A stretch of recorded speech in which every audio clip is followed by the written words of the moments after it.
汉朝为什么会分为西汉和东汉呢？公元前206年，刘邦破武关，进咸阳入关中灭秦，被项羽封为汉中王。后来楚汉相争，刘邦打败了项羽。公元前202年，刘邦在长安称帝，建立汉朝。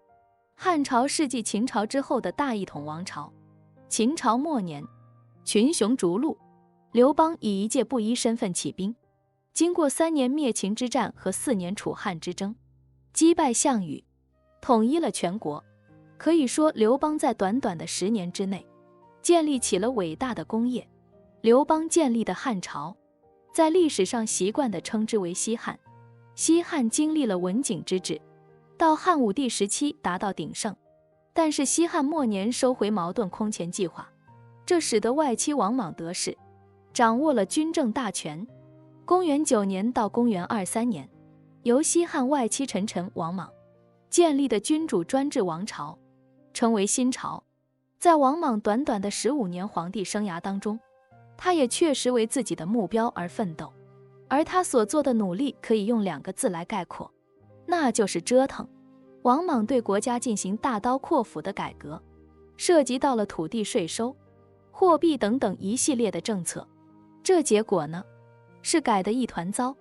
就以货币来说吧，短短15年时间，王莽一共进行了4次货币改革，不断地更换币种，不停地制定新的兑换标准，最后搞得连他自己都不知道各种货币之间该怎么换算了。所以很多人又称王莽为穿越者。王莽的新朝政令频繁，且朝令夕改，导致民间怨声载道，怒林赤眉起义终于爆发了。王莽篡夺西汉政权不得人心，再加上天灾人祸，最终新朝被绿林起义推翻了，导致新朝只存在了短短的15年。在新朝末年，各地的起义军当中，刘邦后代刘秀领导的起义军异军突起。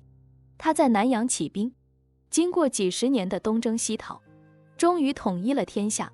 公元25年，汾阳之战胜利后的刘秀，在河北重建汉朝。后来他定都洛阳，史称东汉。新朝灭亡，刘秀称帝，东汉就此诞生了。后世研究者为了区分，以2汉首都位置不同，称刘邦的汉为西汉，刘秀的汉为东汉。有2部史书，分别叫做《汉书》和《后汉书》，讲的就是西汉和东汉的故事。按照这个原理，司马炎建立的晋叫西晋，南迁之后的晋叫东晋，还有像南宋、北宋、北魏、北齐、北周、后梁、后唐、南唐、北燕、南燕等等，前面的字都是后人为了做以区分而加上去的。虽然这西汉、东汉都是刘氏所建立的，但是严格来说，2者不属于同一个朝代，因为之间存在了15年的断代了。但是在当时，这2个王朝都叫做汉，当时的人们可不会说什么东汉和西汉，这东西只是后人方便区分而已。欢迎关注我的频道，这样就不会错过更多精彩内容。